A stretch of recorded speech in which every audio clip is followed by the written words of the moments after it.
লীলার কি নাম বলেছিলাম বলো দেখি?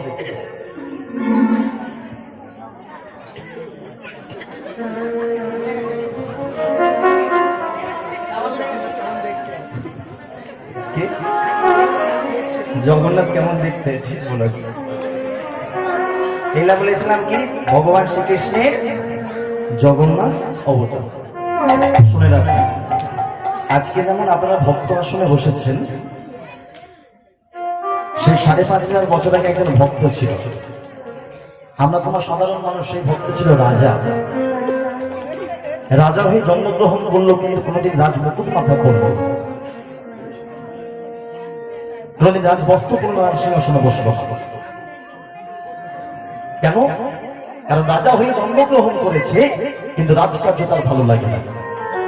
তার মনে হয় এই ভগবানের জন্য আমার জন্ম, এই ভগবান আমার ধ্যান, ভগবান আমার জ্ঞান, ভগবানই আমার প্রাণ। ভগবান ছাড়া সে কিছু জানে না। কিন্তু ভগবানকে আমরা দেখেছি, মায়েরা দেখেছো ভগবানকে? কেউ ভগবানকে কে কে দেখেছো? হাত তুলে দেখি। দেখেছো ভগবানকে? কোথায় দেখেছো? হ্যাঁ, আমাকে? এ তো চারানার ভগবান হয়ে গেল। এই কলিযুগে যাকে তাকে ভগবান বললে হবে না। কলিযুগের মানুষ আমরা গন্ডগোল করে ফেলছি। সবাই বলছে শিব ভগবান, কালী ভগবান, দুর্গা ভগবান। অনেকে বাবা কাউকে অপমান করছে না, ছোট করছে না। অনেকে বলে অনুকূল ঠাকুর নাকি ভগবান, রামকৃষ্ণ দেব নাকি ভগবান। এই ভগবানে ফাউল হয়ে দু একটা ভগবান মারাও যাচ্ছে। ভগবান আসলে কে কেউ আমরা দেখিনি। যদি সামনে এসে ভগবান দাঁড়ায়, আমরা তো চিনতেও পারবো না। তাহলে ভগবান কে? ভগবান হচ্ছে এই যে স্বয়ং শ্রীকৃষ্ণ, সচ্চিদানন্দ বিগ্রহ, সর্বকারণে কারণ স্বয়ং ভগবান শ্রীকৃষ্ণ। কৃষ্ণই হচ্ছে স্বয়ং ভগবান। কৃষ্ণের মধ্যে একটা মালা যেমন গাঁথা থাকে সুতো দিয়ে, ঠিক তেমন কৃষ্ণ হচ্ছে সুতো। সেই সুতোর মধ্যে বাঁধা রয়েছে 33 কোটি ভগবান, এই কলির জীব এবং এই ত্রিভুবন। কৃষ্ণ ছাড়া কিচ্ছু নাই। কিন্তু এই রাজা জানতো না কি ভগবান অন্তরমাঝে ভগবানকে স্মরণ করত, চিন্তা করতে কে ভগবান, আমি তাকে দর্শন করতে চাই, একবার দেখতে চাই ভগবান। সেই জন্য রাজা হওয়ার বাসনা তার নাই, রাজ সিংহাসনে এসে বসতে চায় না। কিন্তু মাগো, বউয়ের জ্বালা বড় জ্বালা। যারা সংসার করেছে বাবারা, তারা জানে বউ যদি সংসারে আসে, সংসার সুখের হয় স্বামীর গুণে, রমণীর গুণে। আমার সংসার ধ্বংসও হয় রমণীর গুণে। কি বাবা? বাড়ির বউ যদি ঠিক থাকে, সংসার ঠিক থাকে। বউ যদি দেখবে ওই অন্য ছেলের প্রতি নজর যায়, তাহলে ওই সংসার কোনদিন সুখের হয় না। যে রাজার কথা তখন বলছে, রাজার নাম হচ্ছে অবন্তী নগরের রাজা, নাম হচ্ছে ইন্দ্রদুম্ন। এই রাজা ইন্দ্রদুম্ন অবন্তী নগরের রাজা। তার স্ত্রীর নাম ছিল রানী গুন্ডিচা। মাগো, স্বামী ধর্মপথে থাকে, ভগবানকে বিশ্বাস করে, কিন্তু বউ ভগবানকে বিশ্বাস করতে যাচ্ছ।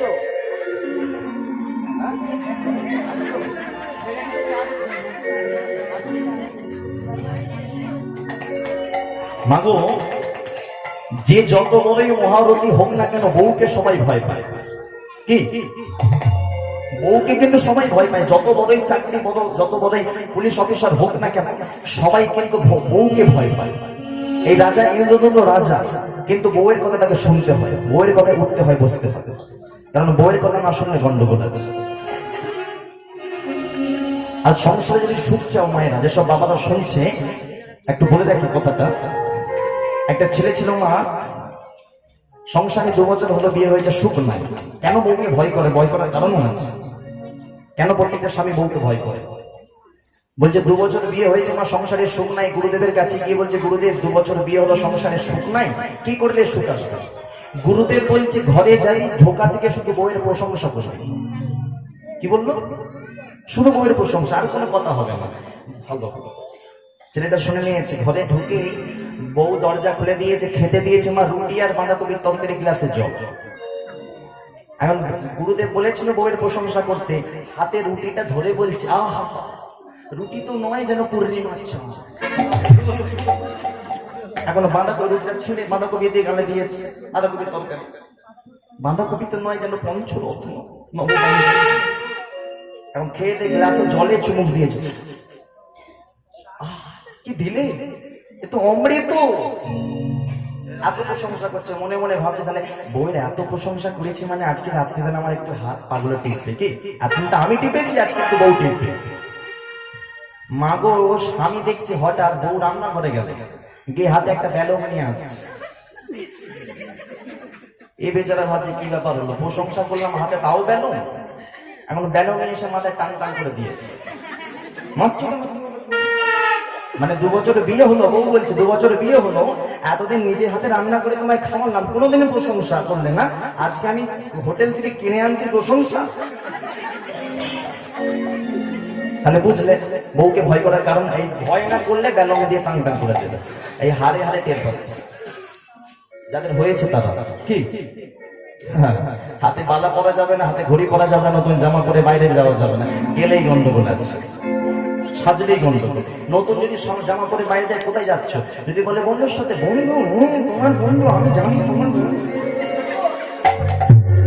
সব আমার যাওয়া, তুমি বিয়ে নাকি সব করতে, আমি এই রাজা। তোমাকে বউকে সবাই ভয় করে, শোনো, রাজাও ভয় করে। রাজা রাজ সিংহাসনে বসে না, রাজত্ব চালাতে চায় না। একদিন রানী গুন্ডিতে এসে বলছে, এই যে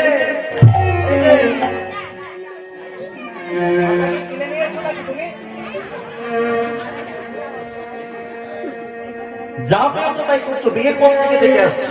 আমার বাবা বললো রাজাকে বিয়ে কর, সুখে থাকবি, আর কি দেখছি বিয়ের পর থেকে শুধু হরিনাম হরিনাম, কৃষ্ণ কৃষ্ণ। শোনো, অত কথা জানি না, কাল থেকে তুমি রাজ সিংহাসনে বসবে, কাল থেকে তুমি রাজমুকুট পরবে, কাল থেকে তুমি রাজবস্ত্র পরিধান করে সিংহাসনে বসে রাজত্ব চালাবে।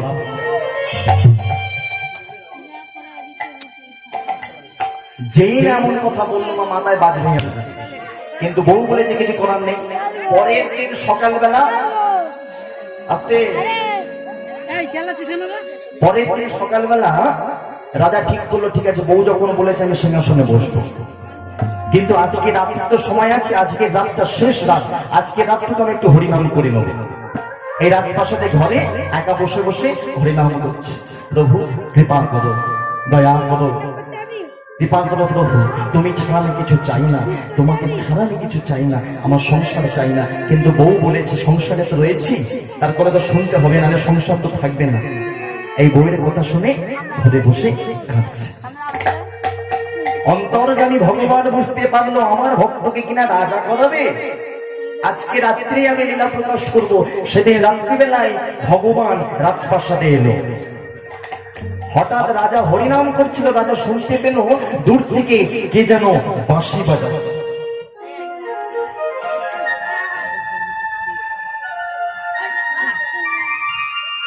দূর থেকে কে যেন বাঁশি বাজাচ্ছে। এই বাঁশির শব্দ শুনে রাজা যেদিক থেকে বাঁশির শব্দ আসে সেদিকে ছুটে, যেদিক থেকে বাঁশির শব্দ আসছে সেদিকে ছুটে চলে গেল। আর যেই না ছুটে গেল, শুনতে পেল শুধু বাঁশি বাজছে না, তার সাথে নপুর বাজছে, তার সাথে নাকে গন্ধ পাচ্ছে চন্দনে। রাজা যত যাচ্ছে সেই চন্দনের গন্ধ, বাঁশির শব্দ, নপুরের শব্দ আরো দূরে সরে যাচ্ছে। একটা গান আছে না, ধরবো ধরবো করেও তবু ধরা হলো না। এই ধরতে যায় চলে যায়, ধরতে যায়। এই ধরাধরি করতে করতে সকাল হয়ে গেল। একজন পাহারারা এসে বলছে, মহারাজ ইন্দ্রদ্যুম্ন কি জয়, মহারাজ ইন্দ্রদ্যুম্ন জয়, মহারাজ ইন্দ্রদ্যুম্ন জয়। বনপ্রহরী কি হয়েছে মহারাজ? রাজপ্রাসাদের বাইরে একটা বাচ্চা ছেলে এসেছে, সে শুধু বলছে যা দরকার রাজাকে বলবো, রাজার সাথেই দরকার, আর কাউকে আমি বলবো না। অনেকক্ষণ থেকে এই চলছে আমাদের মধ্যে, তাই আপনাকে ডাকতে এলাম, আপনি চলুন, ওই ছোট্ট ছেলেটা আপনাকে কি বলতে চাই আপনি শুনবেন। তখন সেই রাজা বলছে ঠিক আছে চলো। গিয়ে যখন সেই বাচ্চা ছেলেটাকে সামনে দাঁড়িয়েছে, সেই বাচ্চা ছেলেটা বলছে, মহারাজ আপনি কিন্তু সিংহাসনে বসবেন না। রাজা বলছে, কে তুই? এইটুকু ছেলে, তুই আমার সাথে দেখা করতে এসেছিস রাজার সাথে, কে তুই? সেই বাচ্চা ছেলেটা বলছে, মহারাজ আমি কে পরে বলছি, তার আগে আপনি আমার প্রশ্নের উত্তর দিন। গতকাল রাত্রিবেলা আপনি চন্দনের গন্ধ পেয়েছেন? গতকাল রাত্রিবেলা আপনি বাঁশির শব্দ শুনতে পেয়েছেন? গতকাল রাত্রিবেলা আপনি নপুরের শব্দ রাজা তো অবাক, বলে কি, আরে রাজপ্রাসাদে তো আমি একা ছিলাম, রাজপ্রাসাদের ভিতরে তো আমি একা চন্দনের গন্ধ শুনলাম, একা নকুলের ধ্বনি বাঁশির শব্দ, এ ছেলে কি করে জানলো? কিন্তু বলছে, ও মহারাজ, যাকে দেখবার জন্য তুমি এতদিন চোখের জলে কেঁদেছো, সে আমাকে পাঠিয়েছে। তোমার সেই ভগবান কোথায় আছে বলবার জন্য, তোমার ভগবান কোথায় আছে বলবার জন্য তোমার ভগবান আমায় পাঠিয়েছে। যেই বলেছে তোমার ভগবান পাঠিয়েছে, রাজা তখন বাচ্চাটার চরণ দুটো জড়িয়ে ধরে বলছে, বল বলো কোথায় আছে আমার ভগবান? ও মহারাজ, তোমার ভগবান কোথায় আছে জানো? শোনো, তোমার প্রাণের ঠাকুর নীল মাধব নাম, তোমার প্রাণের নীল মাধব নাম, তোমার প্রাণের ঠাকুর নীল মাধব নাম, তোমার প্রাণের ঠাকুর নীল মাধব নাম। তোমার যে প্রাণীর ভগবান তার নাম নীল মাধব, আর সেই নীল মাধব কোথায় আছে জানো? শোনো, গোপনে পূজিত হয় এই মর্তধাম, গোপনে পূজিত হয় এই মর্তধাম, গোপনে পূজিত হয় এই মর্তধাম, গোপনে পূজিত হয় এই মর্তধাম। কোথায় আছে বললো নীলমাধব ভগবান? যাও বাবা, কার দিকে চেয়েছো সব না দিয়ে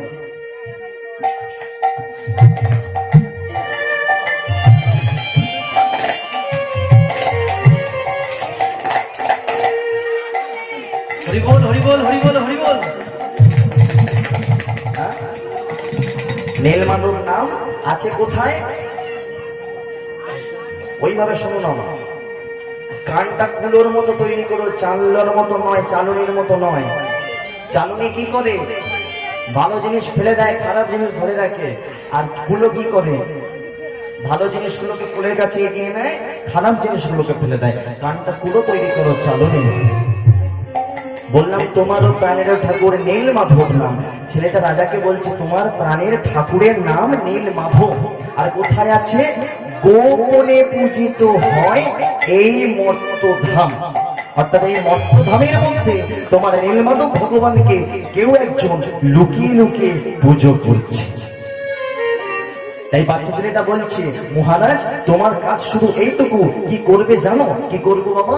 শোনো মহারাজ, আনিবে তাহারে তুমি আপন আগারে, আনিবে তাহারে তুমি আপন আগারে, আনিবে তাহারে তুমি আপন আগারে, আনিবে তাহারে তুমি আপন আগারে। তাকে নিয়ে আসবে, আর নিয়ে এসে কি করবে? এই জগৎ মাঝে তার প্রচার ঘটাবে। তোমার নীলমাধব কিন্তু লুকিয়ে লুকিয়ে পুজো করছে, আমি তোমায় বলে দিলাম। তাকে নিয়ে এসে তুমি জগৎ মাঝে সবাই যাতে পূজা করতে পারে সেই কাজ তুমি করবে। করিবে মহিমা প্রচার জগৎ মাঝারে, করিবে মহিমা প্রচার জগৎ মাঝারে, করিবে মহিমা প্রচার জগৎ মাঝারে, ও করিবে মহিমা প্রচার জগৎ মাঝারে। তাকে নিয়ে এসো, জগৎ মাঝে তার প্রচার ঘটাও। তার মহিমা প্রচার কর, তার মহিমা প্রচার কর, তার মহিমা প্রচার কর, তার মহিমা প্রচার কর। মাধবের সন্ধান করো, তার মহিমা, মাধবের সন্ধান করো, তার মহিমা, মাধবের সন্ধান করো, তার মহিমা প্রচার কর। মাধবের তাই হরি হরি মাধবের সন্ধান করো।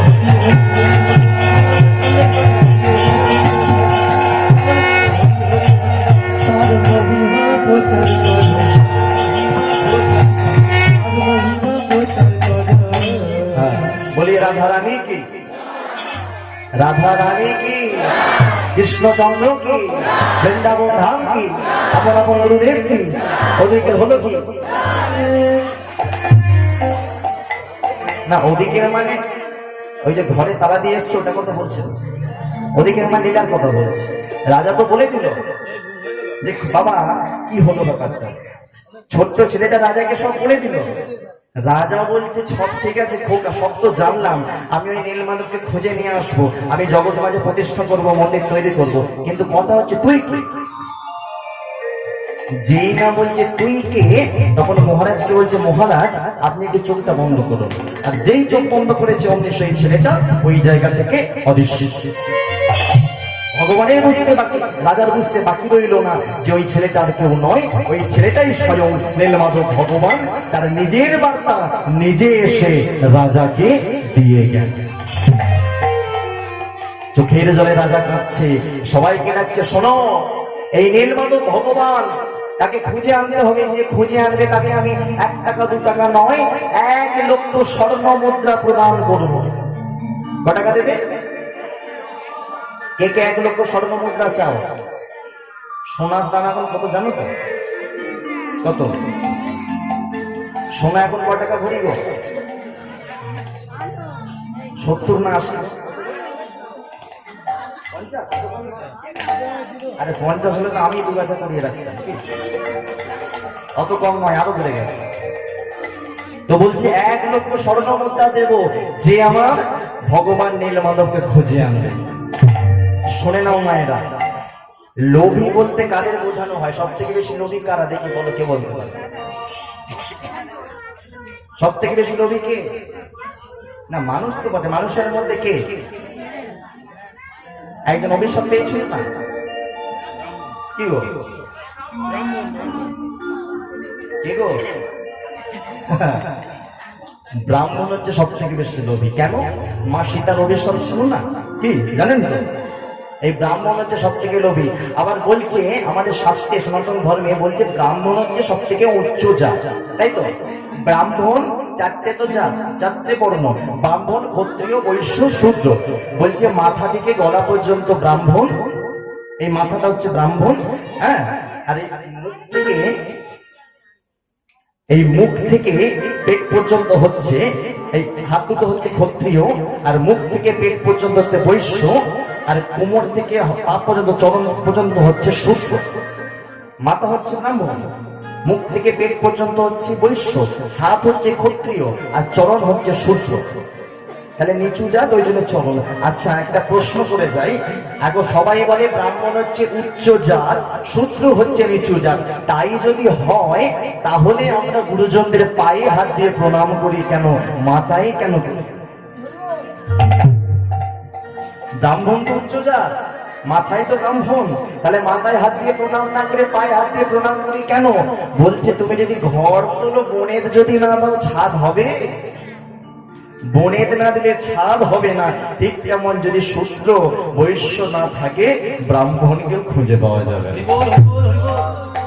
বিন্দু বিন্দু একত্রিত হয়ে সিন্ধু তৈরি হয়, ঠিক তেমন নিচু জাত যদি না থাকে, উচ্চ জাতির কোনো মর্যাদা নাই। আর এই পায়ে হাত দিয়ে কেন প্রণাম করা হয়, এটা বিরাট তত্ত্ব আছে, আজকে আর বলবো না। এখন 1 লক্ষ স্বর্ণ মুদ্রা দেবে বলেছে, লোভে পড়ে গেল ব্রাহ্মণ রাজ্যের সমস্ত ব্রাহ্মণ এসে বলছে আমরা যাবো, আমরা যাবো, আমরা যাবো। সবাই যাবে বলছে, টাকা পাবে বলে কথা ব্রাহ্মণরা, সবাই বলছে আমরা যাবো। রাজা বলছে যাবে যাও, আপত্তি নেই, খুঁজে আনলে 1 লক্ষ টাকা স্বর্ণ মুদ্রা, সোনার আর কি কয়েন।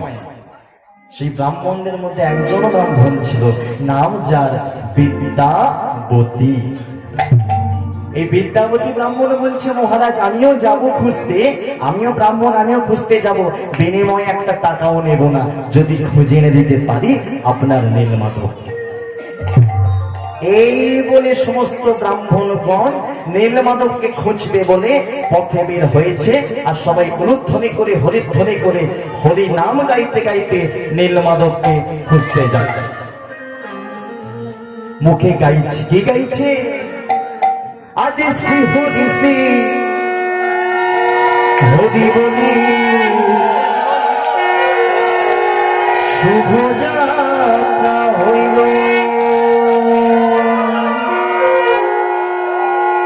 ব্রাহ্মণরা মিলে খুঁজতে যাচ্ছে সেই নীলমাধব ভগবান। আজ শ্রী হরি বলি শুভ যাত্রা হইল, আজ শ্রী হরি বলে যাত্রা হইল, শ্রী হরি বলে শুভ যাত্রা, আজ শ্রী হরি বলে শ্রী হরি শ্রী হরি বলে শুভ নাতা আজ শ্রী হরি বলে নানা দেশান্তরে তারা ঘুরিতে লাগে নানা দেশান্তরে তারা ঘুরিতে লাগিল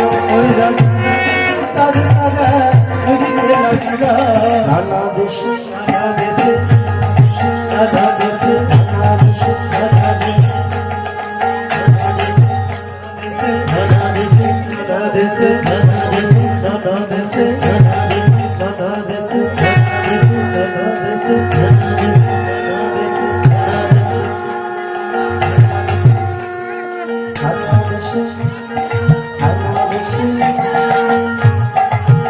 হচ্ছে কোথায় নীলমাধব নানা দেশে ভ্রমণ করে মাধবের লাগিয়া নানা দেশে ভ্রমণ করে মাধবের লাগিয়া নানা দেশে ভ্রমণ করে মাধবের লাগিয়া ওই নানা দেশে ভ্রমণ করে মাধবের লাগিয়া নীলমাধব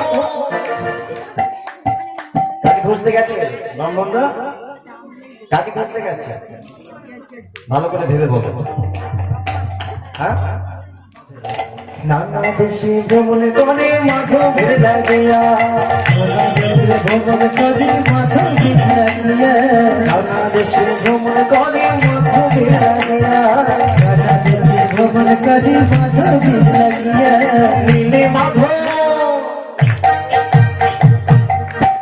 নীলি মাধব না পাইয়া আইলো ফিরিয়া এরা নীলমাধবকে না পেয়ে ফিরে এলো কেন ফিরে এলো লোভে পড়ে গেল তো লোভে পড়ে কি ভগবানকে পাওয়া যায় লোভ দিয়ে লোভ অহংকার কাম ক্রোধ দিয়ে ভগবানকে পাওয়া যায় না সবাই ফিরে আসছে সন্ধান মেলে না সন্ধান মেলে না সন্ধান মেলে না সন্ধান মেলে না এমনি ভাবে লোভী হলে সন্ধান মেলে না এমনি ভাবে লোভী হলে সন্ধান মেলে না এমনি ভাবে লোভী হলে সন্ধান মেলে না এমনি ভাবে লোভী হলে সন্ধান মেলে না এমনি ভাবে লোভী হলে সন্ধান মেলে না এমনি হলে হরি হরি হরি তাই হরি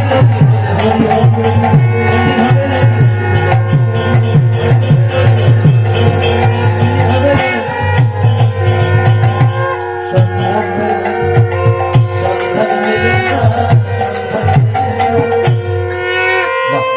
আলোটা কেন নেমে গেল গো?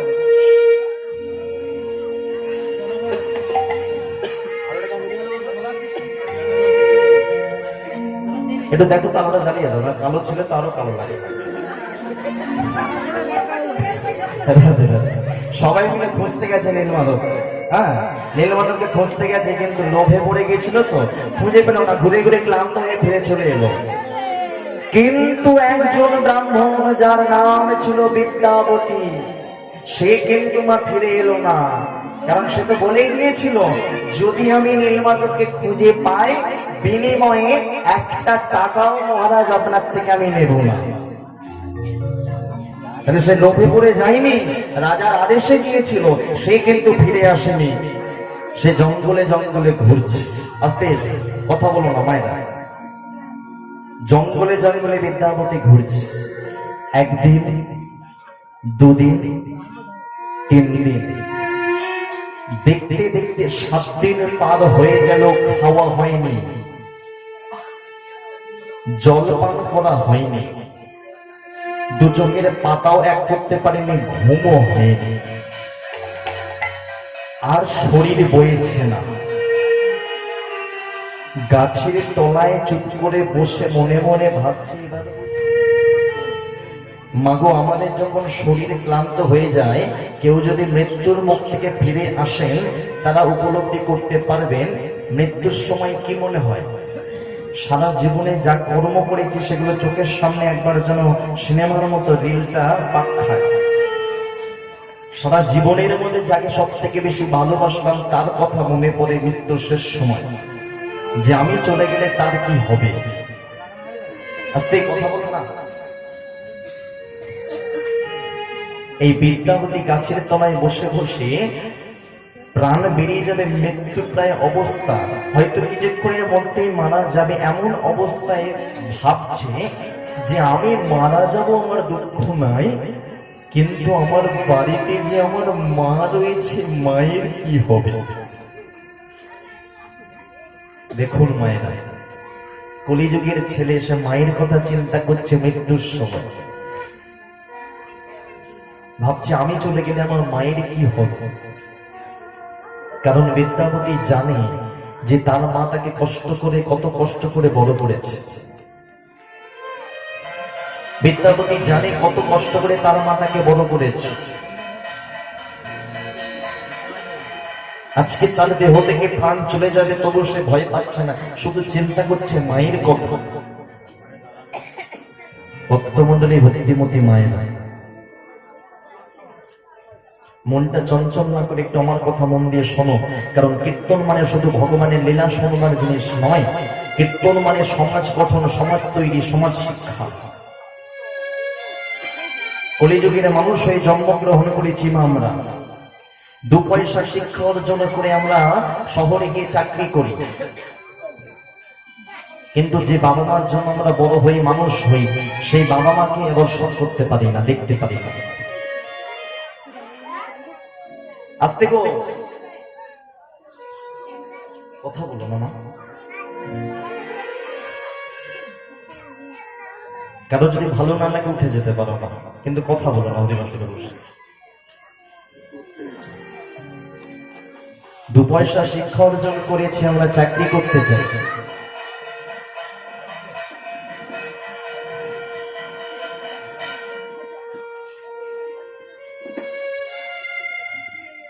চুপ করে বস বাবা, চুপ করে বসছি, বসো বসো।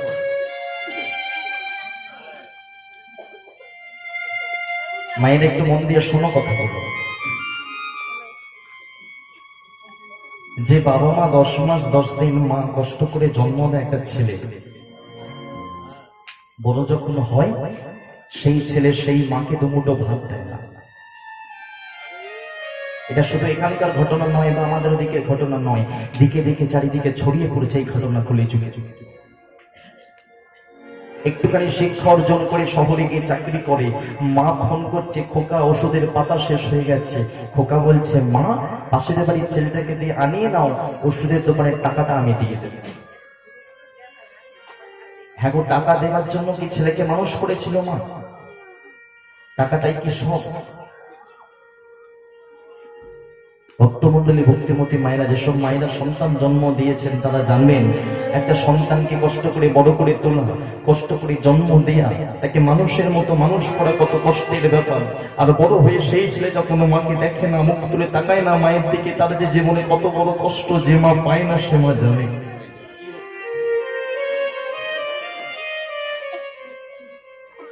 একটা কিছুদিন আগে খবরের কাগজে একটা খবর বেরিয়েছিল, যারা দেখে থাকবেন তারা জানবেন।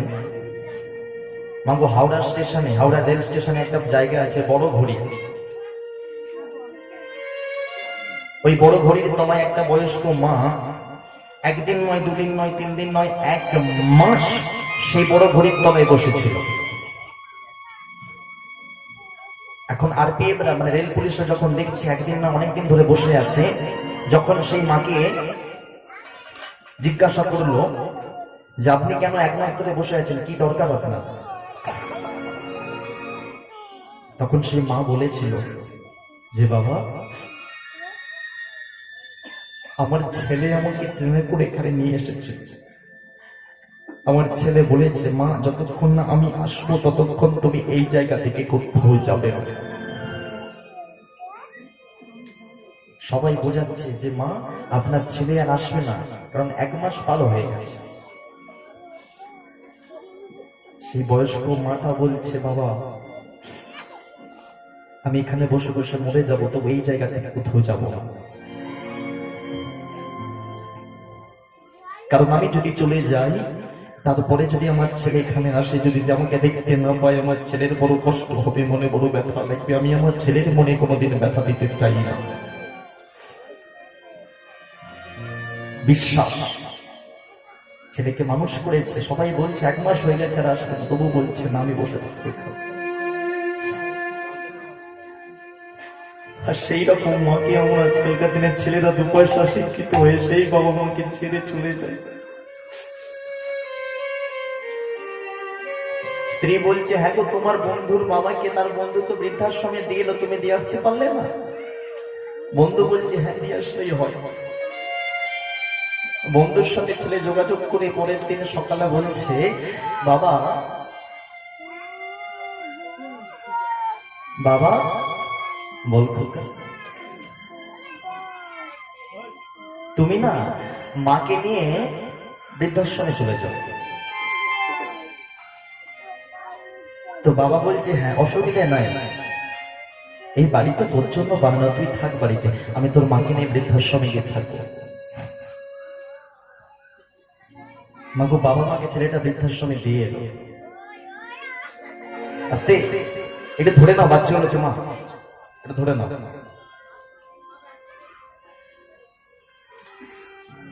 বাবা মাকে বৃদ্ধাশ্রমে ছেলেটা দিয়ে এলো। দিয়ে এসে যখন বৃদ্ধাশ্রম থেকে বাইরে এসছে, বউ তখন ফোন করেছে, তুমি বৃদ্ধাশ্রমে আরেকবার গিয়ে মালিককে বলে এসো যেন বাবা মাকে ওরা যখন তখন বাড়িতে না পাঠিয়ে দেয়। কারণ আমরা কোথায় থাকবো না থাকবো, বা আমার শ্বশুর আমার বাপের বাড়ির লোকজন হয়তো আসবে, সেই সময় যদি আসে তাহলে তো অসুবিধে হবে।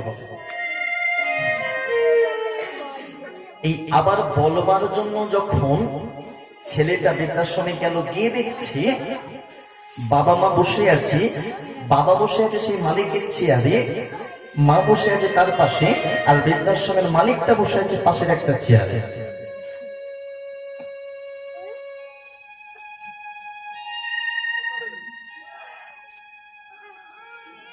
বাবা মাকে বলছে, বাবা তুমি মাকে নিয়ে একটু ঘরের মধ্যে যাও তো, মালিকের সাথে আমার কিছু কথা আছে। মাকে নিয়ে বাবা চলে গেল। মা খুব কাঁদছে, প্রচন্ড কাঁদছে, ছেলেকে হারাচ্ছে তো, কিন্তু বলছে না কেন? কারণ শিক্ষা, স্বামী বলেছে যে জানো ছেলে বড় হয়েছে, ওকে ওর মধ্যে ছেড়ে দাও।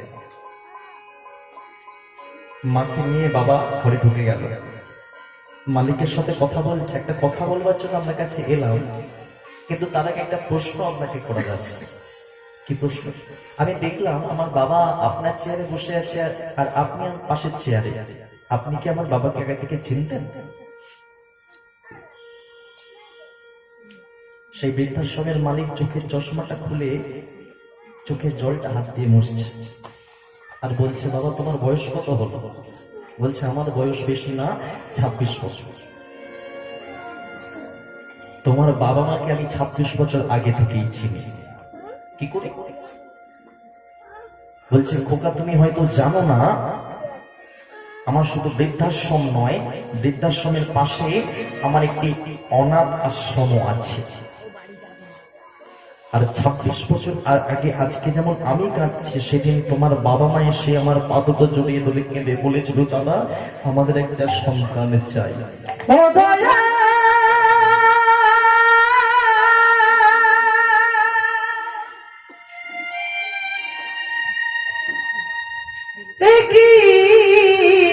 তোমার লীলা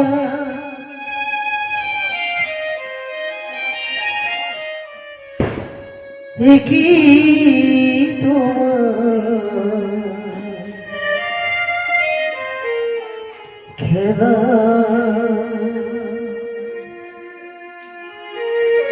সেদিনই ভাগ্যের পরিহাস দেখো বিধাতা, সেদিনেই খুঁজে পাওয়া গিয়েছিল তুমি একটা ডাস্টবিনের মধ্যে পড়েছিলে। তোমাকে আমাদের আশ্রমের কেউ একজন খুঁজে পেয়ে অনাথ আশ্রমে জমা দিয়ে যায়, আর সেদিন তোমার বাবা মা তোমাকে কিনে নিয়ে যায়।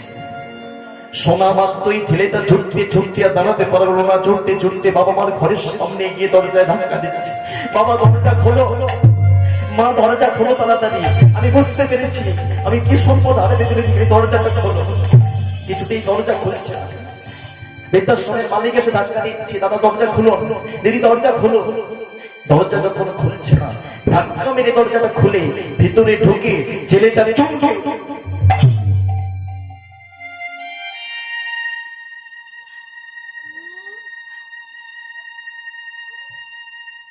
দেখছে যে আর কিছু বাকি নাই, সব শেষ হয়ে গেছে। ধীরে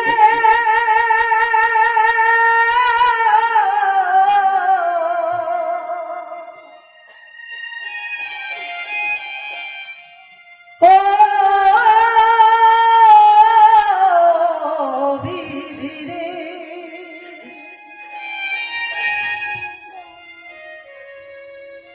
ও বিধি রে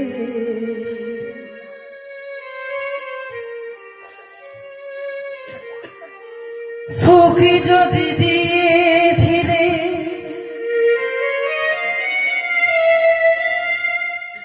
কেন কেড়ে নিলে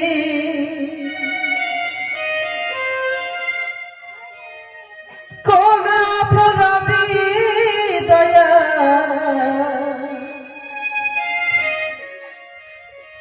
আমাকে কাঁদালে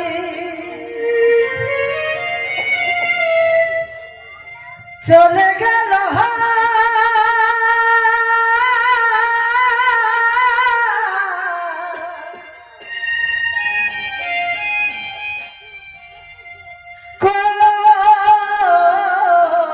না জানা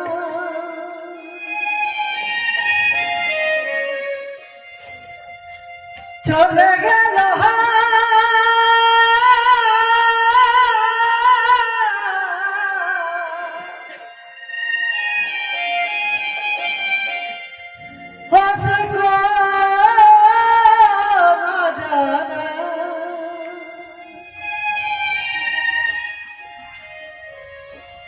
কি সারা দিবি গো আমার?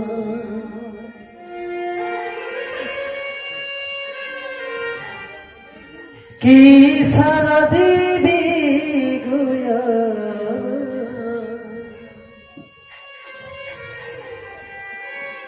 ছেলেটা দেখছে ঘরের উপর দেহ পড়ে রয়েছে, ছেলেটার বুঝতে বাকি রইল না তার বাবা আর বেঁচে নেই। ছেলেকে হারিয়ে ছেলে হারানোর দুঃখে মা তো বাবাকে কিছু বলতে পারেনি। ওই মা ছেলেকে হারিয়ে কষ্টের জ্বালায় নিজে তো আত্মহত্যা করলো, তার সাথে বাবাকেও বললো তুমিও বেঁচে থেকো না, তুমি আমার সাথে চলো। একদিন আমার বাড়িতে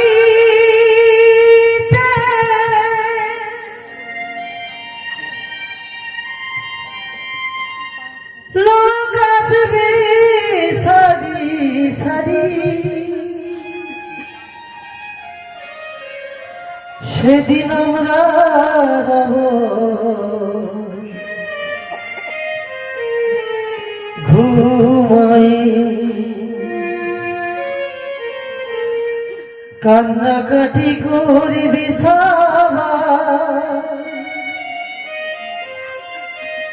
আমায় জড়াই,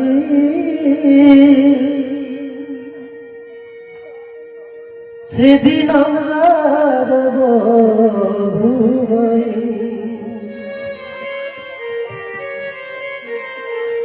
তখন তোমরা যাবাই দেখো না,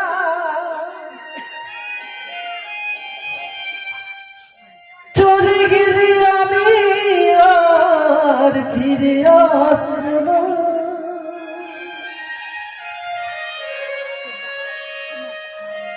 তখন তোমরা যতই ডাকো না,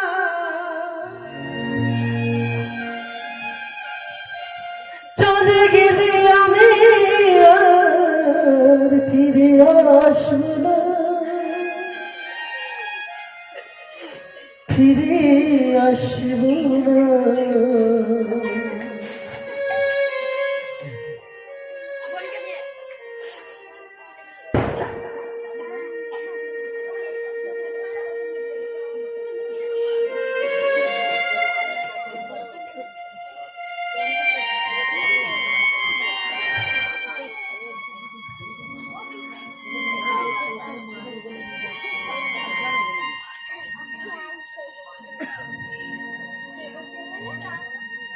তাই ভক্তমন্ডলী ভক্তিমতী মায়েরা সবার কাছে একটা খরচের মিনতি নয়,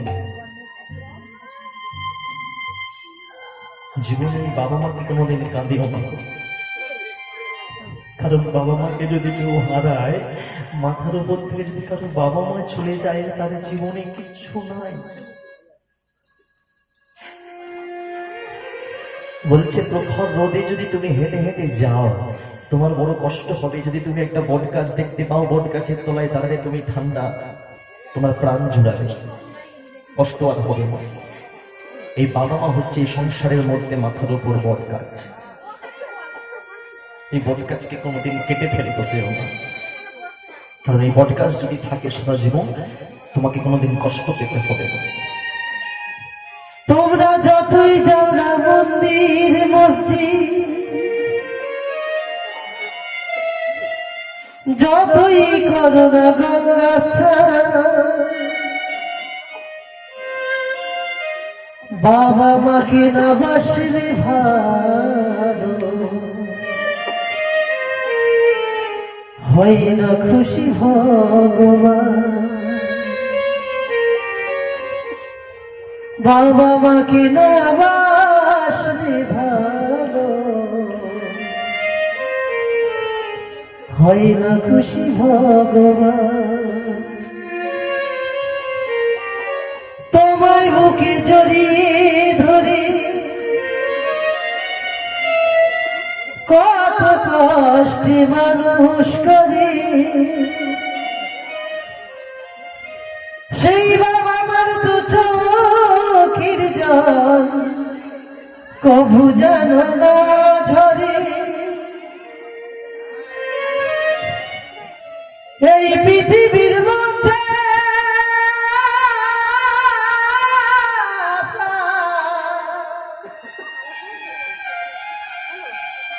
আমাদের ওই বাবা মার জন্য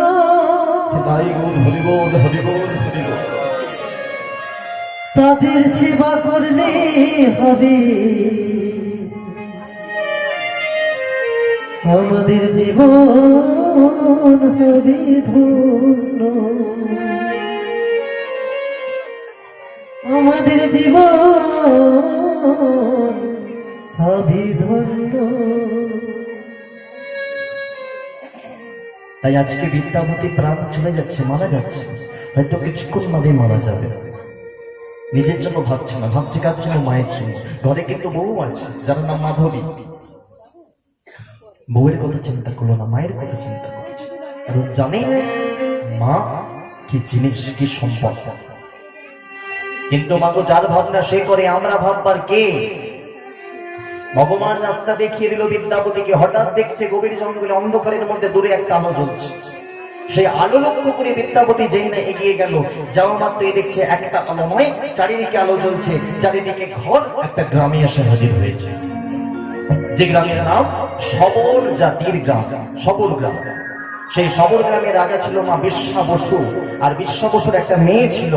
সেই মেয়েটাই আজকে সন্ধ্যাবেলা হাতে প্রদীপ নিয়ে বাইরে বেরিয়েছে। বিদ্যাপতি মেয়েটাকে দেখে জিজ্ঞেস করছে, ও মেয়ে তোমার নাম কি? সেই মেয়েটা বলছে, আমার নাম ললিতা। ললিতা তখন জিজ্ঞেস করছে বিদ্যাপতিকে, তোমার নাম কি? বলছে, আমি ব্রাহ্মণ সন্তান, আমার নাম বিদ্যাপতি। 7 দিন ধরে তো কিছু খাইনি, জল খাইনি, ঘুম হয়নি। ললিতাকে দেখতে পেয়ে বিদ্যাপতি বলছে, হ্যাঁ গো, তোমার বাড়িতে একটু থাকতে দেবে, একটু খেতে দেবে আমায়? বেশ, বসো। সন্ধ্যা প্রদীপ দিয়ে খেতে বসলো। এই যে মা সন্ধ্যাবেলায় সন্ধ্যা প্রদীপ দেওয়া হয়, কেন সন্ধ্যা প্রদীপ দেওয়া হয় জানেন? একটু বলবো নাকি?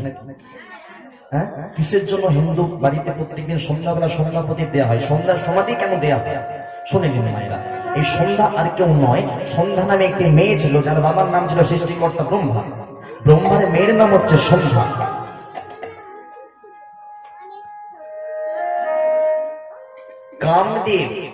কামদেবকে ব্রহ্মা 5টা বাণ দিয়েছিল।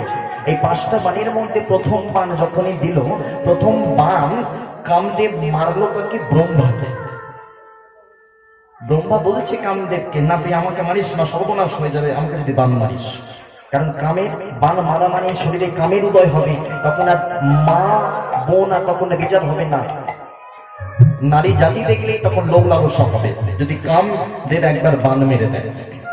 এই প্রথম বান কামদেব মারল তাকে, ব্রহ্মাকে। যেই না ব্রহ্মাকে কামদেব বানটা মারলো, অমনি ব্রহ্মা মা বোন ভুলে গেল, নারী জাতি দেখে লোভ হলো। সামনে দিয়ে যাচ্ছিল তার মেয়ে সন্ধ্যা, আর সন্ধ্যার দিকে পিছু পিছু সন্ধ্যার পিছনে গেল, গিয়ে সন্ধ্যার হাতটা খারাপ স্বভাবে কুনজরে সন্ধ্যার হাতটা যেই ধরলো, অমনি সন্ধ্যার সর্ব অঙ্গ কলুষিত হয়ে গেল, কালো হয়ে। সন্ধ্যাকে দেখতে ছিল ফর্সা ধবধবে, কিন্তু যেই না কুনজর ব্রহ্মা দিল, অমনি সন্ধ্যার সরে অঙ্গ কালো হয়ে গেল। ব্রহ্মা ধীরে ধীরে কাম যখন কমলো, তখন ব্রহ্মা বলছে, মারে আমার কোনো দোষ নাই, কামদেব আমাকে বান মারলো বলে এমনটা হলো। তোকে আমি বর দিচ্ছি মা, তোর নাম সন্ধ্যা। এই তোর যে কলুষিত হলো, সারা অঙ্গ কালো হয়ে গেল, অন্ধকার হয়ে গেল, এই তোর সারা অঙ্গ অন্ধকার দূর হবে। কলিযুগের মানুষ, পৃথিবীতে মুক্তধামে মানুষ, সন্ধ্যাবেলা তোর নামে একটি সময় তৈরি হবে, যে কালটা হবে সন্ধ্যা। সেই সন্ধ্যার সময় হিন্দু নারীরা প্রদীপ জ্বালিয়ে শঙ্খ ধ্বনি করে তোর কলুষিত, তোর দেহের ময়লা সেদিন দূর করে। এই সেই থেকে হিন্দু বাড়িতে প্রত্যেকদিন সন্ধ্যার সময় সন্ধ্যা প্রদীপ দেখানো হয়। আর শঙ্খ কেন বাজানো হয়? শঙ্খটা কি? শঙ্খচূড়, যে অসুর শঙ্খচূড়। তুলসী দেবীর স্বামী দেবী তুলসীর কাছে শঙ্খ বাজানো হয় প্রতিদিন সন্ধ্যার সময়। ওই তুলসী দেবীর সাথে শঙ্খচূড়ের মিলন ঘটানোর জন্য সন্ধ্যাবেলা শঙ্খধ্বনি করতে হয়। তাই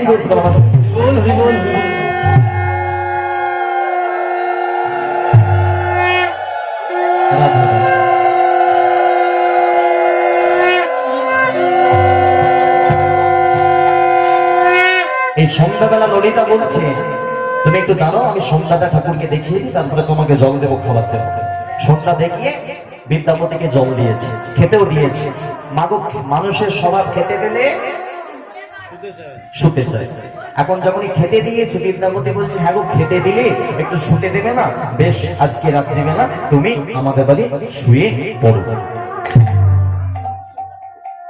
রাত্রিবেলা ঘুমাচ্ছে, ঘুমের মধ্যেও চিন্তা করছে কিভাবে নীলমাধবকে খুঁজে নিয়ে যাব, কোথায় আছে, কবে খুঁজে পাবো। যার ভাবনা সে ভাবছে, আমরা ভাবপারকে যে খাই চিনি তাকে যোগায় চিন্তাময়। হঠাৎ ঘুম ভেঙে গেল, বাইরে দিকে শুনতে পাচ্ছে একটা ছেলে মেয়ে কথা বলছে। মেয়েটা হচ্ছে ললিতা, ছেলেটা হচ্ছে ললিতার বাবা বিশ্বা বসু। বিশ্বা বসু ললিতাকে বলছে, মা, রাত অনেক হলো, তুই আমাকে পূজার ডালাটা দে। আমি যে লুকিয়ে লুকিয়ে দেবতা পুজো করি, আমার দেবতা, আমার ভগবান নীলমাধবকে পূজা করতে যাব। বিদ্যাপতি যেই না শুনতে পেল নীলমাধবকে পূজা করতে যাবে, শোনা মাত্রই বিদ্যাপতি নেচে উঠল, আর ভয় নেই, পেয়ে গেছি, আর চিন্তা নেই। এই বাড়ির মালিকই ওই নীলমাধবকে লুকিয়ে লুকিয়ে পুজো করে, ছলে বলে কৌশলে নীলমাধবকে উদ্ধার করে নিয়ে যাব। মনে বড় আনন্দ, বিদ্যাপতির ঘরের মধ্যেই নাচতে শুরু করে দিয়েছে। আর চিন্তা নেই, নীলমাধবকে আমি পেয়ে যাব। হরি হরি বল, হরি হরি বল, হরি বল রে, একেবারে হরি বল রে। বিদ্যাপতি ঘরের মধ্যে আনন্দে নাচতে করছে, নীলমাধবের সন্ধান পেয়ে গিয়ে। কালকে ছলে বলে কৌশলে শুধু উদ্ধার করে নিয়ে যাব।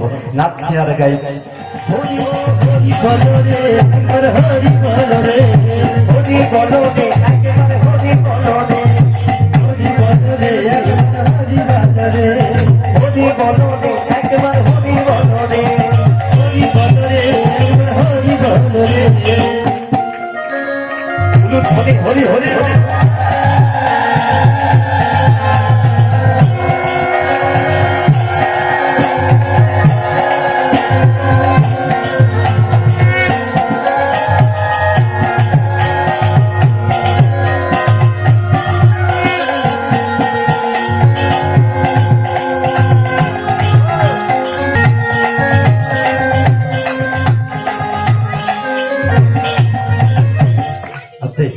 এই জগতে হরি ছাড়া কিছু আছে? ভেবে উত্তর দাও। এই জগতে হরি ছাড়া কিছু আছে? হ্যাঁ কি না? না তো, তাহলে ঘরে কেন তালা দিয়ে এসছো? হ্যাঁ, অধিবাসীদের বসে হরি ছাড়া কিছু না। আর ঘরে কি ও দিদি, আমাদের ঘরের চারটে কি তোমার আছে না নাকি বলো? হ্যাঁ? সবই থাকবে, সংসারও থাকবে, ভগবানও থাকবে। ওই জন্যই তো বলছে শুধু সংসার নয়, সংসার ধর্ম। সংসার করতে করতে ধর্ম পালন করব, তবেই তো নাম সংসার ধর্ম। শুধু কি সংসার বলেছে? সংসার ধর্ম, সংসারও থাকবো আবার ধর্মও পালন করবো। সেই জন্য মহাজন বলছে দেখো, হ্যাঁ বিবি না ইস জাহান মে কুছ ভি নাহি হ্যায়, हो बिना हमें कुछ भी नहीं है। ओ इस जहां में कुछ भी नहीं है। हो बिना इस जहां में कुछ भी नहीं है। हर नाम तुम जगा मानो पूरी मन तन से। हो हरि नाम तुम जप करो पूरी मन तन से। होरी बोले बाहु तुले, हरि बोले बाहु दुले, बाहु तुले। हरि बोले बाहु दुले। আমার সাথে বলুন একবার সবাই মিলে বলুন, রাধা রানী কি জলাই কি জল নেই নাকি গলায়? জলাই জল নেই নাকি? বলছি আরো জোরে হবে কি? দেখবে জোরে হয়ে যাবে, একটা জিনিস করলেই হয়ে যাবে। বলো দেখি, রাধা রানী কি? আরো জোরে হবে, দেখবে এক্ষুনি করে তো দেখিয়ে দেবো, দেখবে। বলো রাধা রানী কি? মানে আমি জোরে বললে সবাই জোরে বলে, আমি আসতে বলছি আবার কিছু কিছু মা আছে পাশের দিদি বলছে জয়, তার পাশে দিদি বলছে জয়। জয় জয় করতে করতে কোথায় যাচ্ছ? কি টাকা দিতে আসছো না ঘরে যাচ্ছ? না ঘরে যাবে বলে টাকা দিয়ে যাচ্ছ, তাই তো? হ্যাঁ, ওইটাই কথা। অনেকে মা জয় বলতে চায় না কেন? बाहु दुले बोले बाहु दुले। নয়নে জলে हरि बोले बाहु दुले, हरि बोले बाहु दुले। दासनाय হরি ओ हरि बोले हरि बोले हरि बोले हरि बोले हरि बोले हरि बोले हरि बोले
হলো কৃষ্ণচন্দ্র কি হলো আমার গুরুরে কি হরিকে হলো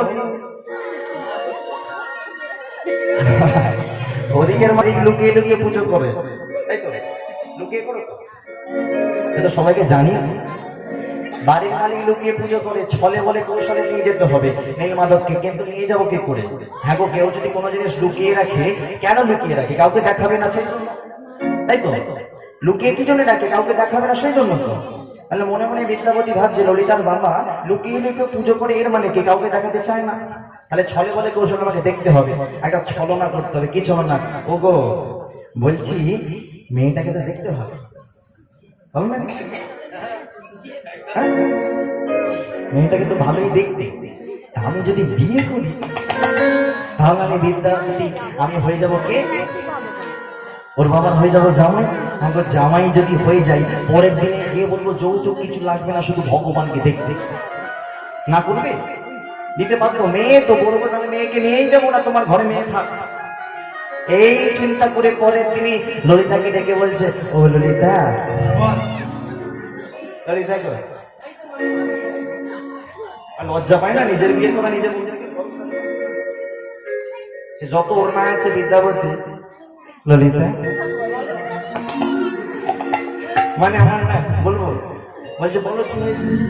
হ্যাঁ না মানে শোনো না, কি হয়েছে বলো না, মানে লজ্জা করছে। বারবার বলছে লজ্জা করছে। ললিতা ডেকে মেয়েকে বলছে কি হয়েছে বলবে, বলো কি হয়েছে?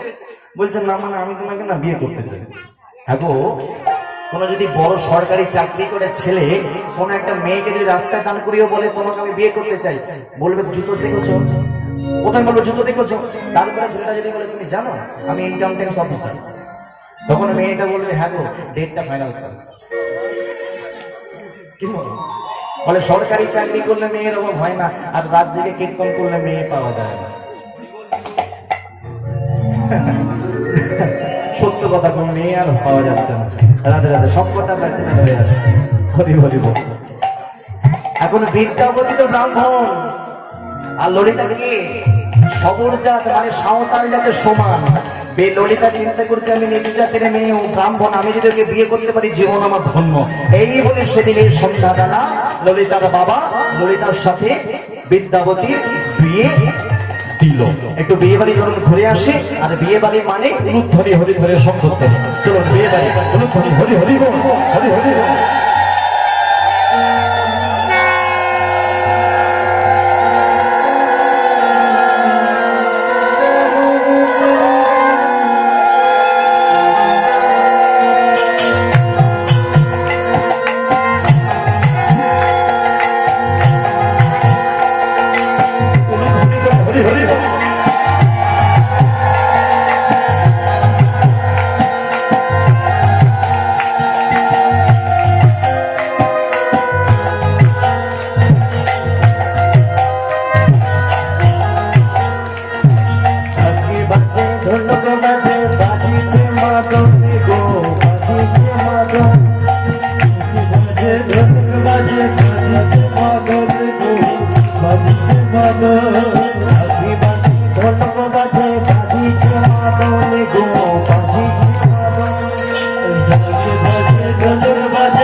হরি বল হরি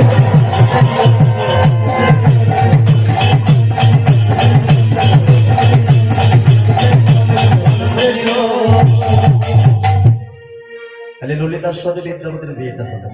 বিয়ে কি জন্য করলো?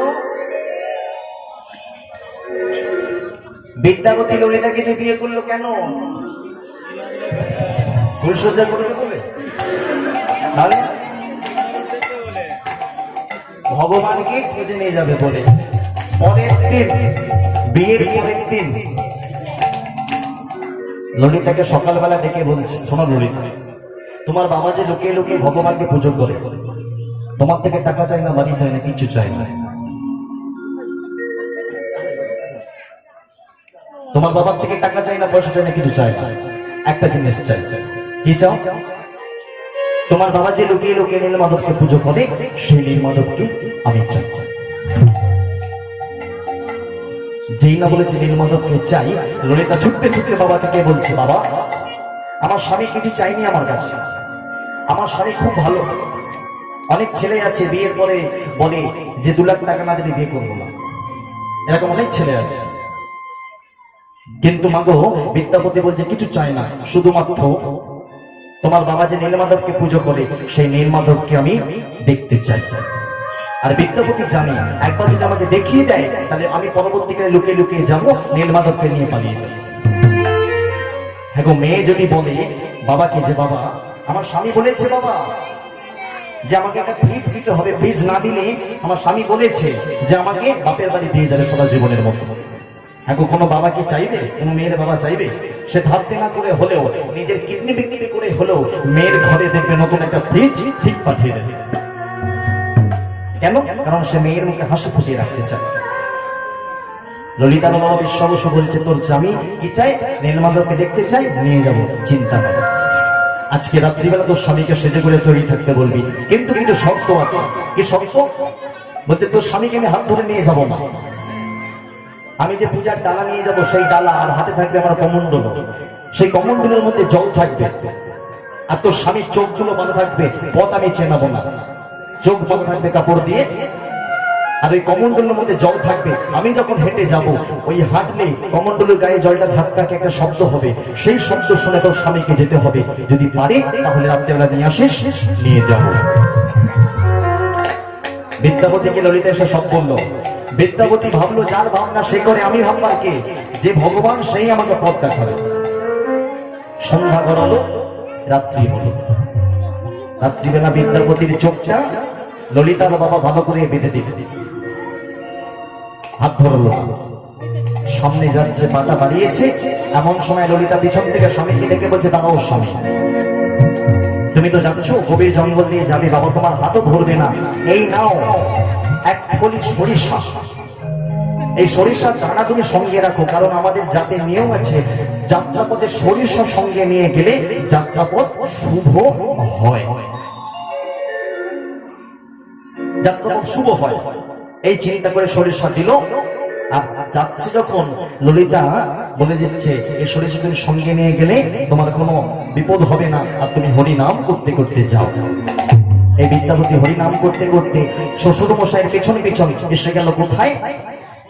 এমন একটা জায়গায় এলো, যে জায়গায় কোনো মানুষ তো দূরের কথা, কোনো পশু পাখির শব্দ শোনা যাচ্ছে না। জায়গাটার নাম হচ্ছে নীলগিরি পর্বতের পাদদেশ। হঠাৎ ললিতার বাবা বিশ্বাবসু জামাই বিদ্যাপতির হাতটা ধরল, ধরে চোখের বাঁধনটা খুলে দিল। যেই না চোখের বাঁধন খুলে দিল, সম্মুখে দেখতে পাচ্ছে, সম্মুখে গাছের তলায় একটা নীল রঙের মূর্তি মাসে নিয়ে দাঁড়িয়ে আছে। চিনতে বাকি রইল না বিদ্যাপতির এ মূর্তি কার। দেখা মাত্রই চিনতে পেরেছে, এ যে কৃষ্ণ কানাইয়া।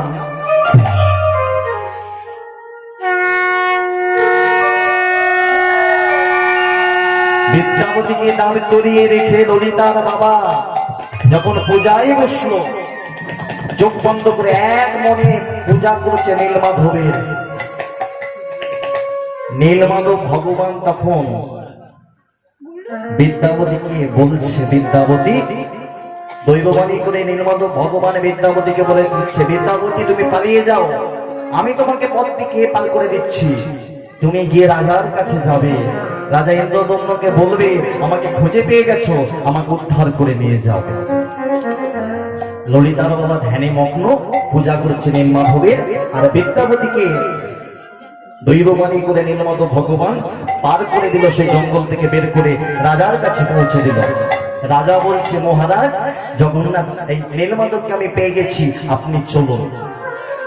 পরের দিন সকালবেলায় রাজা দলবল সঙ্গে নিয়ে এসে যে জায়গাতে পুজো করেছিল ললিতার বাবা, যে জায়গাতে নীলমাধবকে দেখেছিল বিদ্যাপতি, সেই জায়গাতে এসে দেখছে সেই জায়গায় নীলমাধবের মূর্তি নাই। বিদ্যাপতি পরের দিন সকালে রাস্তাটা চিনল কি করে? কারণ আগের দিন রাত্রিবেলা ললিতা যে সরিষা ছড়িয়ে দিয়েছিল, সরিষা ছড়াতে ছড়াতে গিয়েছিল, সেই দেখেই রাস্তা চিনতে পেরে এসে দেখছে সেই জায়গায় নীলমাধবের মূর্তি নাই। আবার দৈববাণী হচ্ছে মহারাজ তুমি ফিরে যাও, ফিরে গিয়ে তুমি সমুদ্রের তীরে একটি মন্দির তৈরি করো, আমি তোমাকে স্বপ্নে দেব আমার দেহকার ভেসে ভেসে আসছে, সমুদ্রের জলে ভেসে আসবে, তুমি তুলে নিয়ে আসবে, সেই কাঠ থেকে তুমি মূর্তি তৈরি করে মন্দিরে প্রতিষ্ঠা করবে, তুমি ফিরে যাও একটা মন্দির তৈরি করো। মহারাজ ইন্দ্রদম্ন বিদ্যাপতির সঙ্গে নিয়ে সমস্ত ভক্তকে নিয়ে ফিরে এসে সমুদ্রের তীরে একটা মন্দির তৈরি করলো। মাগো মন্দির যখন তৈরি হলো, মন্দির প্রতিষ্ঠার সময় স্বর্গের সমস্ত দেব দেবীরা এসেছিল। যারা পুরীতে বেড়াতে গেছে তারা জানবে পুরীতে একটা জায়গা আছে যেটার নাম হচ্ছে স্বর্গদ্বার। আছে কি না? আছে? পুরীতে স্বর্গদ্বার আছে? অনেকে বলে স্বর্গদ্বার মানে শ্মশানটা, শ্মশানটা নয়। কোন জায়গাটা স্বর্গদ্বার শুনে নাও, যেখানে চৈতন্য দেবের মূর্তি আছে, ভালো করে দেখবে এবারে গেলে চৈতন্য দেবের মূর্তির থেকে একটু পাশে গেলেই দেখা যাবে সিঁড়ি করা আছে, বাঁধানো সিঁড়ি, সেই সিঁড়ির দুপাশে দুটো স্তম্ভ রয়েছে, ওই জায়গাটা হচ্ছে স্বর্গদ্বার। স্বর্গ থেকে সব দেবদেবীরা ওই পথ দিয়ে নেমে মন্দিরে গিয়ে মন্দির প্রতিষ্ঠা করেছে, ওই জন্য এই জায়গাটার নাম স্বর্গদ্বার। মন্দির প্রতিষ্ঠা হলো। একদিন রাত্রিবেলা স্বপ্ন দিল মহারাজকে ভগবান, মহারাজ তুমি যাও, একটা কাঠ ভেসে আসছে, তুলে নিয়ে এসো। সেই নীল কাঠ মনে আছে প্রথমে বলেছিলাম, ভগবানের দেহ কাঠ জলে পড়ে গিয়েছিল, যুগের পরিবর্তন হয়ে নীল কাঠ হয়ে গেল, সেই কাঠ ভেসে ভেসে আসছে। আর রাজা গিয়ে জল থেকে তুলে আনছে, হঠাৎ একটা বয়স্ক বৃদ্ধ পথ আটকে দিল, দাঁড়াও মহারাজ, যার নাম অনন্ত বাসুদেব মহারাজ। এই অনন্ত বাসুদেব মহারাজ বয়স্ক বৃদ্ধ, যে ছিল স্বয়ং বিশ্বকর্মা, স্বয়ং বিশ্বকর্মা একজন বৃদ্ধ রূপ ধরে এসে মহারাজকে বলল দাঁড়াও, ওই কাঠ আমাকে দাও, ওই কাঠ থেকে আমি মূর্তি তৈরি করে দেবো। ভগবানের লীলা দেখুন, স্বয়ং বিশ্বকর্মাকে পাঠিয়েছে। বিশ্বকর্মা স্বয়ং বলছে, যার নাম ধরে এসছে অনন্ত বাসুদেব মহারাজ, সে বলছে মহারাজ ইন্দ্রদম্ন 21 দিন সময় নেব, দরজা ঘরে ঢুকে বন্ধ করে দেবো, একটা ঘরে ঢুকবো কাঠ নিয়ে, 21 দিন বন্ধ, 21 দিন পরে খুলবে, দেখবে মূর্তি হয়ে গেছে। এই ঘরে ঢুকলো, একদিন গেল, দুদিন গেল, 3 দিন গেল, দেখতে দেখতে 13 দিন পার, 14 দিনের মাথায় ভিতর থেকে ঠক ঠক করে শব্দ আসতো, কাঠ কাটা, কাঠ কাটছে, ঠক ঠক করে শব্দ আসছে, আর শব্দ শোনা যায় না, আর শব্দ শোনা যায় না। কেন? হঠাৎ শব্দ বন্ধ 13 দিনের মাথায়, 14 দিনের দিনে। মহারাজ ভাবলো ব্যাপারটা কি, বয়স্ক বুড়ো, তাহলে কি ঘরে ঢোকে দমবদ্ধ হয়ে মারা গেল নাকি? রাজা স্ত্রী গুন্ডিচা, যে হরিনাম করতে বাধা দিয়েছিল, সে এসে বলছে স্বামী আমার মনে হচ্ছে ওই বয়স্ক বুড়ো ঘরেই দম বন্ধ করে মরে গেছে, তুমি দরজা ভেঙে ফেলো। এই ভয় পেয়ে গিয়ে দরজা ভেঙে যখন এই ভিতরে ঢুকলো, দেখা মাত্রই চমকে উঠল মহারাজ। দেখছি 3টে মূর্তি তৈরি হয়েছে, চোখগুলো বড় বড়, হাত নেই, পা নেই, একটা কালো রঙের মূর্তি, একটা সাদা রঙের মূর্তি, একটা গোলাপি রঙের মূর্তি। ভগবানের এমন মহিমা, সারা ঘর খুঁজলো, কোথাও কিন্তু সেই অনন্ত বাসুদেব মহারাজ যে তৈরি করছিল কাঠ কেটে, তাকে খুঁজে পাওয়া গেল না। রাজা কাঁদছে যে আমি 21 দিনের আগে খুললাম বলে ভগবানের এমন রূপ হলো, আমার জন্য হলো ভগবানের এমন রূপ। ভগবান বলছে না, তোমার জন্য হয়নি, দাপর যুগে নারদের ইচ্ছা ছিল আমি শ্রীকৃষ্ণ ভগবান আমাকে এই রূপে দেখবার নারদের ইচ্ছে ছিল, সেই নারদের ইচ্ছে পূরণ করবার জন্যই আমার হাত নেই, আমার পা নেই, আমি চোখগুলো বড় বড় এই রূপ ধরে আমি কলিযুগে প্রকাশ করলাম। এই জন্য আমি প্রকাশ করলাম কলিযুগে নারদের বাসনা পূরণের জন্য। দৈববাণী করে রাজাকে বলে দিচ্ছি, এই মূর্তি তুমি প্রতিষ্ঠা করো, মন্দিরে নিত্য সেবা দাও, প্রতিদিন সেবা দেবে। এখন মন্দিরের মূর্তি প্রতিষ্ঠা হলো, সেই থেকে 5.5 বছর আগে প্রথম জগন্নাথের মূর্তি প্রতিষ্ঠা। কিন্তু বর্তমানে আমরা যে মূর্তি দেখি, এই মূর্তিটা কিন্তু আদি মূর্তি নয়,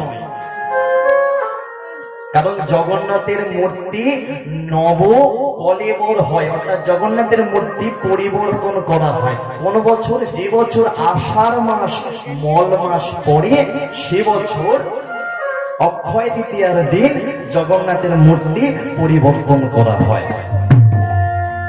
আজ পর্যন্ত কতবার যে জগন্নাথের মূর্তি পরিবর্তন হয়েছে কোনো হিসাব নাই।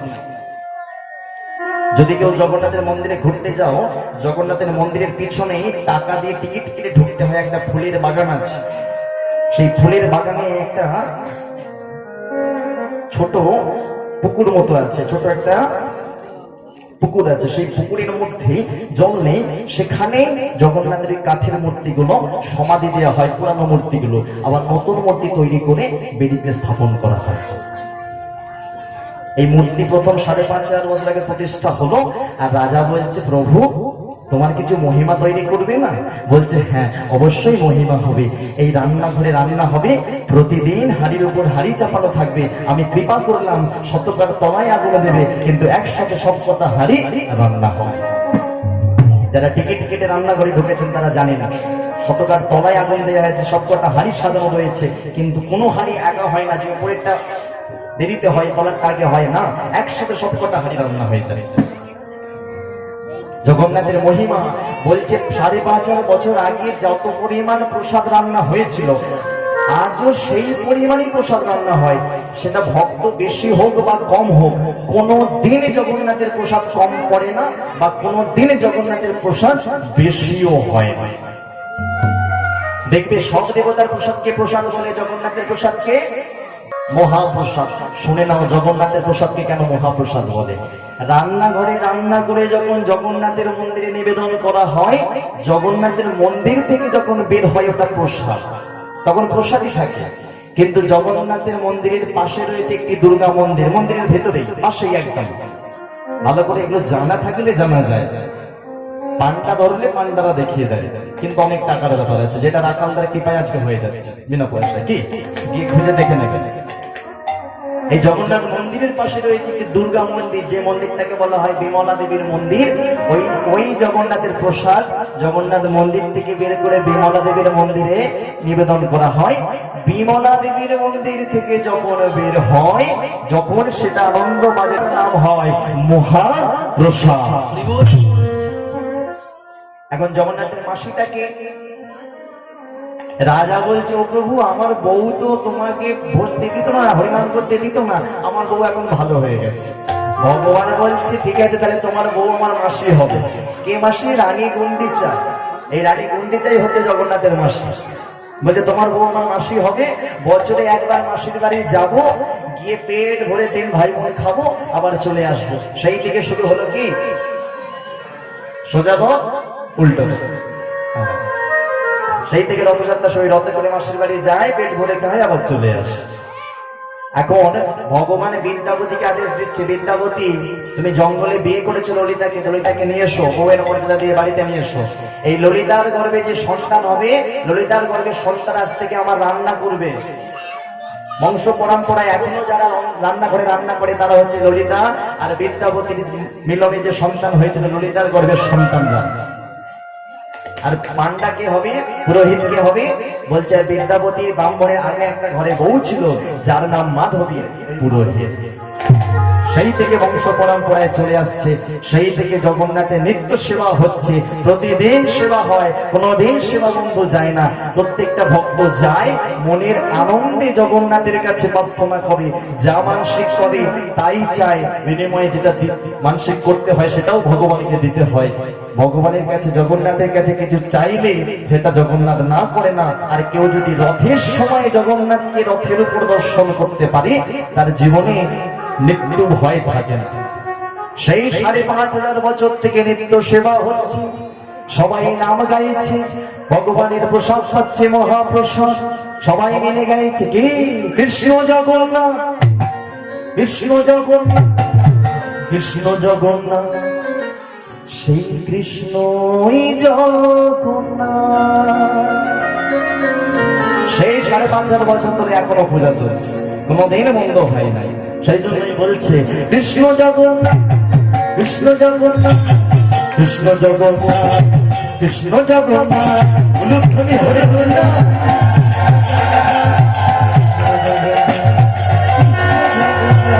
কৃষ্ণ জগন্নাথ, কৃষ্ণ জগন্নাথ, কৃষ্ণ জগন্নাথ, কৃষ্ণ জগন্নাথ, জগন্নাথ,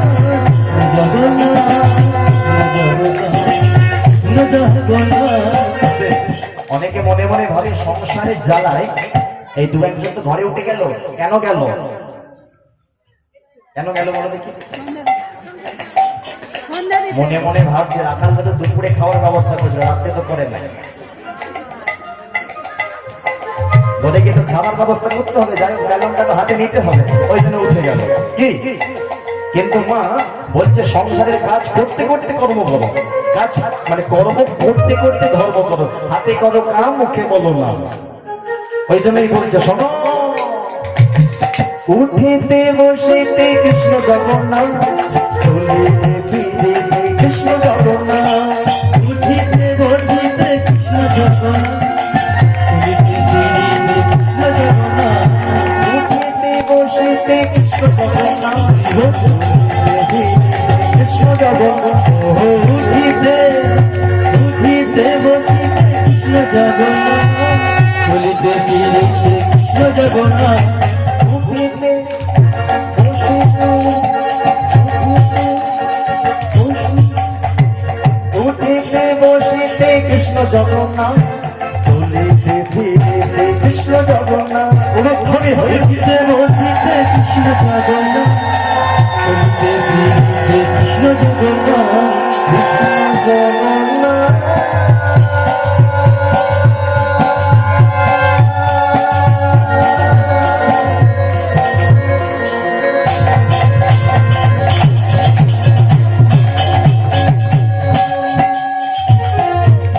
ও কৃষ্ণ জগন্নাথ,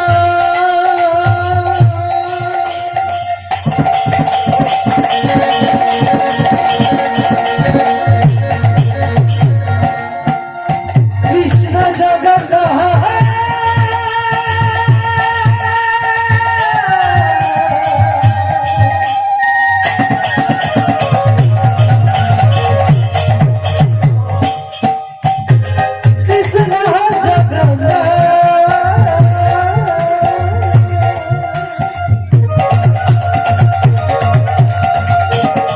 উলুধ্বনি হরে হরে। কৃষ্ণ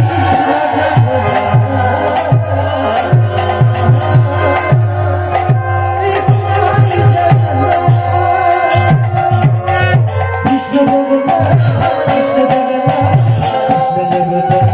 কৃষ্ণ জগন্নাথ, কৃষ্ণ জগন্নাথ,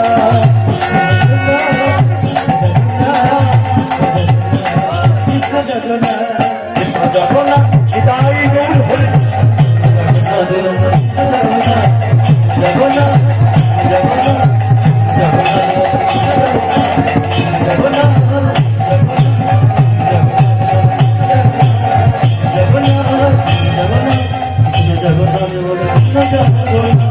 জগন্নাথ স্বামী জগন্নাথ নয়ন পথুরা, নয়ন